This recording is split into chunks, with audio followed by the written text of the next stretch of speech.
आज तक बांग्लादेश में कभी इस तरह का देखना मिला था कि किसी को जिंदा जला दिया, सड़क पे खींच के मारा? नहीं। लेकिन जब भीड़ आया मार दिया। अभी देखे ना, भीड़ आया मार दिया। हम लोग टुकुर टुकुर देख रहे हैं। मेरा जिंदा बेटा जलाया गुरुद्वारे के सामने, और मैं गुरुद्वारे में हाथ जोड़ के खड़ी रही, भैया मत मारो ऐसे, मत मारो। मेरे जिंदे बेटे को मार दिया और जिंदा जला दिया।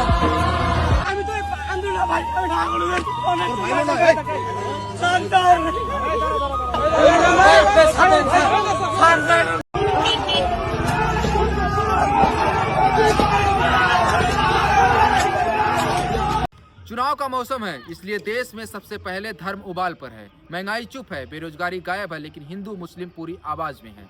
बांग्लादेश में हिंदुओं पर जुल्म होता है, दुख होना चाहिए, पर उसका इलाज भारत में क्रिसमस रोक कर क्यों किया जा रहा है? जबलपुर में चर्च की सजावट अपराध बन जाती है, केरल में शक की साबूत बन जाती है, और नेता कहते हैं कि सब अपने आप हो रहा है। चुनावी गणित प्यारा है तो साफ कह दीजिए कि ये देश कानून से नहीं धर्म के शोर से चल रहा है।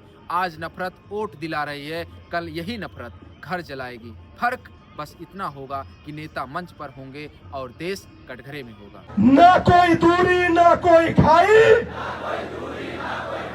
हिंदू हिंदू हिंदू हिंदू, जाति पाति की करो विदाई।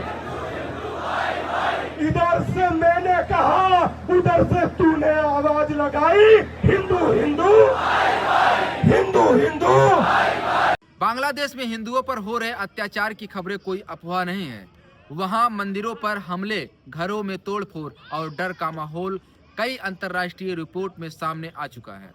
भारत का इससे भावनात्मक रूप से जुड़ा होना स्वाभाविक है, क्योंकि ऐतिहासिक, सांस्कृतिक और पारिवारिक रिश्ते आज भी दोनों देशों के बीच मौजूद हैं। लेकिन सवाल यह है कि किसी दूसरे देश में हो रहे हिंसा का गुस्सा भारत में के भीतर क्यों हो रहा है?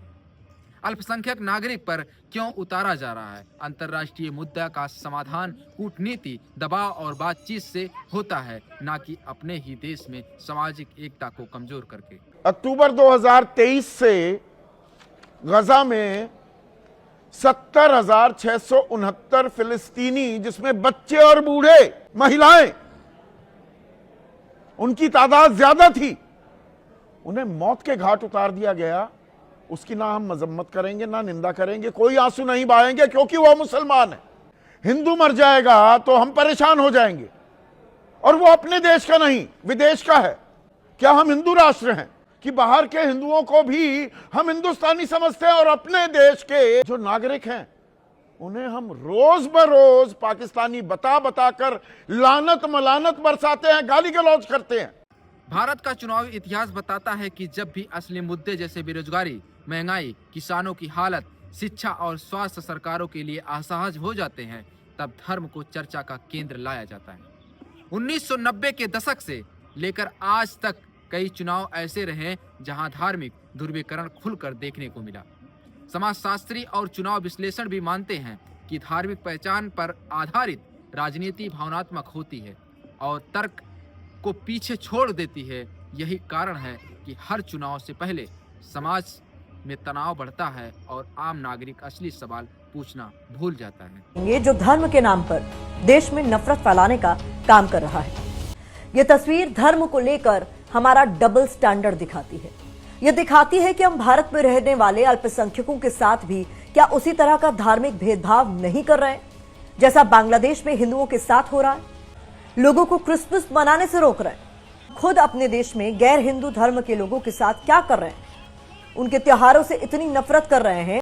भारत की ताकत उसकी बहुधार्मिक संस्कृति रही। यही मंदिर की घंटी, मस्जिद की अजान और चर्च की प्रार्थना साथ साथ सुनाई देती रही। संविधान के अनुच्छेद 25 से 28 तक हर नागरिक को अपने धर्म का पालन करने की स्वतंत्रता देते हैं। ऐसे में क्रिसमस जैसे त्योहार के बहिष्कार या चर्च की सजावट पर रोक की घटनाएं सिर्फ एक समुदाय को नहीं बल्कि संवैधानिक मूल्यों को चोट पहुंचाती है। अगर किसी एक धर्म के त्योहार को राजनीति के नाम पर रोका जाता है तो कल यही तर्क किसी और धर्म पर भी लागू हो सकता है। ये आप लोग करेंगे क्या? नहीं जाओ जाओ जाओ, यहाँ से जाओ। ये काट रहा नहीं है क्या? ये क्यों पे फालतू कर रहे हो अभी? अपने घर में बनाओ जो बनाना जाके, अपने घर में बनाओ, जाओ यहाँ से। टोपी और उतार के क्या ड्रामा रखते हो? मत जाओ, ये यहाँ धर्म पर जाओ जाओ। हाल के वर्षों में कई ऐसे घटनाएं सामने आई जहां शक को सच मानकर हिंसा की गई। केरल में युवक को पीट कर हत्या हो या जबलपुर में विकलांग महिला के साथ मारपीट की ये घटनाएं बताती हैं कि भीड़ अब कानून से ऊपर खुद को समझाने में लगी है। राष्ट्रीय अपराध रिकॉर्ड ब्यूरो NCRB के आंकड़े भी बताते हैं कि मॉब लिंचिंग और सामूहिक हिंसा के मामले भी बीते वर्षों में बढ़ोतरी हुई है। यह सिर्फ कानून व्यवस्था की समस्या नहीं बल्कि समाज में बढ़ती कट्टरता का संकेत है।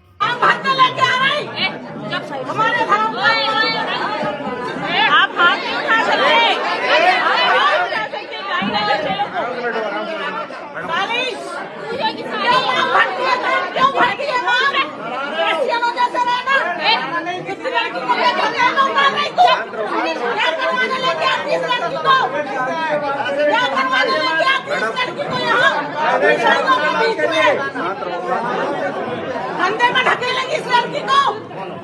आप भी शांत रहो, शांति है ना, हटा रहा हूं।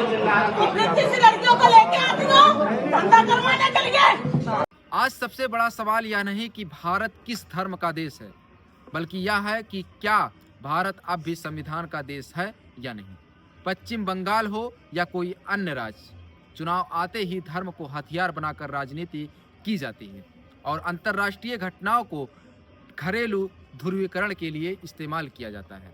राजनीति का यह तरीका अल्पकाल में वोट दिला सकता है, लेकिन दीर्घकाल में देश को बांटा जाता है। इतिहास गवाह है कि जब जब समाज ने नफरत को नजरअंदाज किया तब उसकी कीमत पीढ़ियों ने चुकाई है।